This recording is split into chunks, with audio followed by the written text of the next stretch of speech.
नमस्कार, मैं पिंकी सहगल। आप देख रहे हैं पैंकर न्यूज।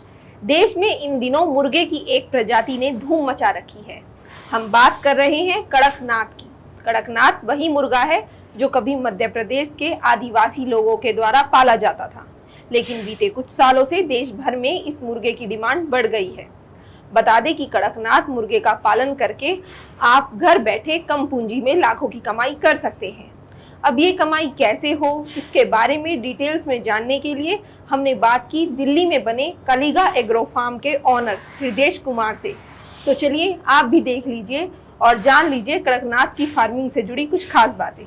अगर कोई और भी इस तरीके का मुर्गी फार्म हाउस शुरुआत करना चाहे तो उसका कितना खर्चा आएगा और उसे कितनी जगह चाहिए होगी इसमें, और आप उसकी किस तरीके से मदद कर सकते हैं? मैम, इन्वेस्टमेंट कम्प्लीटली डिपेंड करती है फार्मर कितनी क्वांटिटी से वो स्टार्टअप कर रहे हैं। मान लीजिए कोई 500 चिक्स से कोई स्टार्ट करता है तो उनका शेड कॉस्ट हो गया, चिक्स का कॉस्ट हो गया, वैक्सीन्स का कॉस्ट मिलाकर 1 से 1.5 लाख रुपए लग जाता है। आज के टाइम का 1 से 1.5 लाख रुपए लग जाता है। और फार्मर्स को हम लोग चिक्स प्रोवाइड करने के साथ साथ बेसिक जो पोल्ट्री की गाइडेंस रहती है वो हम लोग प्रोवाइड करते हैं। तो आपको ये पोइट्री की गाइडेंस कहाँ से मिली? मैम, मैंने आज से 3 साल पहले चंडीगढ़ में CPDO में ट्रेनिंग ली थी, जो कि गवर्नमेंट का सेंटर है। वहाँ से ट्रेनिंग लेकर के हम लोग आगे इसको कर किया था हम लोग ने। तो आपको स्टार्टिंग से यही एम था कि आपको इसी तरह का बिजनेस स्टार्ट करना है? स्टार्टिंग में तो एम नहीं था मेरा। एक्चुअली मैं इस बिज़नेस में आने से पहले मैं पहले क्रिकेट खेलता था प्रोफेशनली। तो ये फादर साहब ने स्टार्टअप किया था इस बिज़नेस का और उसी को हम लोग आगे बढ़ा रहे हैं। तो अगर कोई इस बिजनेस को करना चाहेगा तो उसे ज़मीन कितनी चाहिए होगी इनके रखने के लिए? मैम, आम तौर पे आप ज़मीन की बात करें तो आप 500 से 1000 गज में आप ये स्टार्टअप कर सकते हैं। लेकिन आपको मेन ये चीज़ ध्यान देना है कि ये जो जगह है वो जगह हो आपकी वो रेजिडेंशियल एरिया से दूर हो। रेजिडेंशियल एरिया में आप ये नहीं स्टार्ट कर सकते। अगर कोई किसान या फिर कोई भी युवा इस काम को करना शुरू करना चाहे, क्योंकि आपने सुना होगा कि मोदी जी ने भी इस कड़कनाथ का कई बार अपने भाषणों में जिक्र किया है। साथ ही वो ये भी कहते हैं कि आत्मनिर्भर भारत बनाना चाहते हैं। वो कहते हैं कि सभी लोगों से अपील करते हैं कि वो अपना बिजनेस शुरुआत करें बिजनेस की। तो आप उसकी किस तरीके से मदद करेंगे अगर वो आपके पास आता है तो? मैम, मोदी जी की आज के युवा से सबसे पहली यही अपील है कि कुछ ना कुछ वो अपना रोज़गार स्टार्ट करें। वो जॉब्स के पीछे ना भागे इतना। चाहे वो कम लागत से अपना कोई भी बिज़नेस स्टार्ट करना चाहें वो करें। आजकल के टाइम पे जो बेसिक जो जितने भी फार्मर्स हमारे साथ जुड़ रहे हैं, जो जुड़ना चाहते हैं, जो अपना कुछ स्टार्टअप करना चाहते हैं, उनको हम लोग चिक्स बर्ड्स और चिक्स प्रोवाइड करने के साथ साथ बेसिक पोल्ट्री गाइडेंस देते हैं। और साथ साथ हम लोग फार्मर्स को बताते हैं कहाँ वो इसकी मार्केटिंग कर सकते हैं, कैसे वो रिटेल में मार्केट बना सकते हैं। यदि फिर भी फार्मर को किसी भी तरीके से अगर बेचने में दिक्कत आ रही है तो फार्मर्स हमसे कांटेक्ट कर सकते हैं।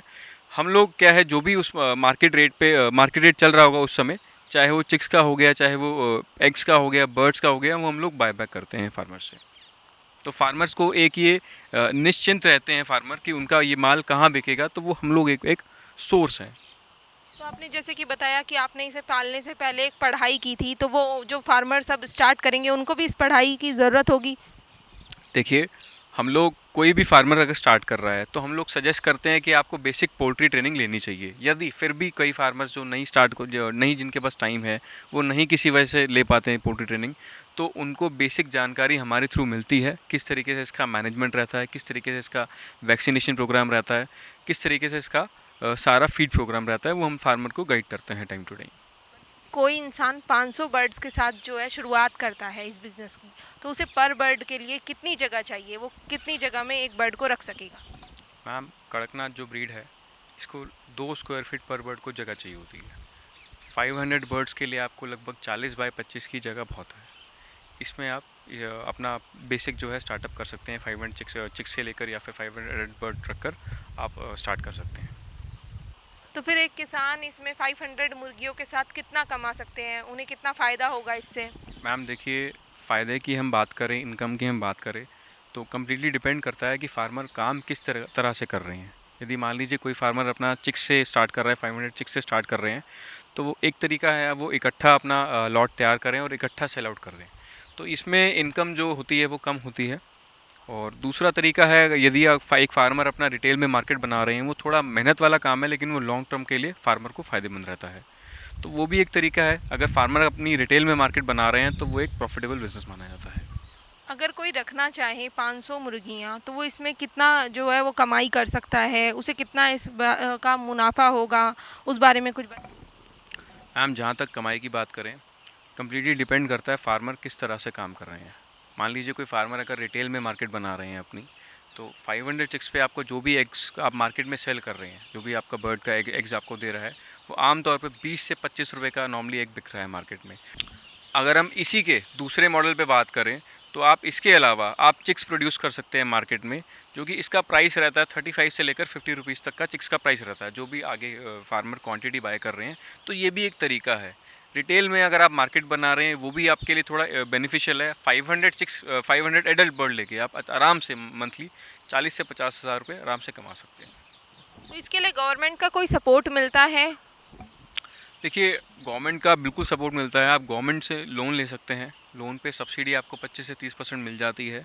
वो क्या प्रोसीजर है, वो हम लोग अपने फार्मर्स को आगे बताते हैं पूरा, किस तरीके से लोन ले सकते हैं गवर्नमेंट से, वो हम पूरा आपको बताएंगे। अगर कोई यहाँ पर आकर ख़रीदे तो आप उसे किस रेट में देंगे? और अगर कोई दिल्ली से बाहर ख़रीदना चाहे तो आपके पास डिलीवरी की सुविधाएं हैं, और तो उसे कितना महंगा पड़ेगा ये? मैम, क्या है, प्राइस जो है मेनली डिपेंड करता है कि क्या क्वांटिटी में ले रहे हैं। और दूसरी बात यह है कि प्राइस में बहुत डिफरेंस नहीं होता बीच में। बस अगर फार्मर कहीं जो यहाँ आके ले रहे हैं, उनको जो मार्केट रेट चल रहा होता है उस रेट पे देते हैं। और कहीं अगर डिलीवर करवाना है तो उसमें ट्रांसपोर्टेशन चार्जेस एक्स्ट्रा लग जाता है। जैसे कि आज आपने देखा हमारे फार्म पर आज चिक्स निकला हुआ है, ये सारा जो चिक्स जो है ये कानपुर जाना है। तो कानपुर तक के लिए जो भी इसका बाय ट्रेन उसका ट्रांसपोर्टेशन चार्जेस लगेगा, वो उसमें ऐड ऑन हो जाता है। तो ये तो थी कड़कनाथ से जुड़ी कुछ खास बातें। अगर आप में से भी कुछ लोग हैं जो इस बिज़नेस की शुरुआत करना चाहते हैं या फिर इन चिक्स को ख़रीदना चाहते हैं, तो उसके लिए आप इन्हें कांटेक्ट कर सकते हैं। हमने इनका कांटेक्ट नंबर और इनका जो एड्रेस है वो डिस्क्रिप्शन बॉक्स में प्रोवाइड करवाया है। आज के लिए इतना ही। मैं पिंकी सहगल, आप देख रहे हैं पैंकर न्यूज़।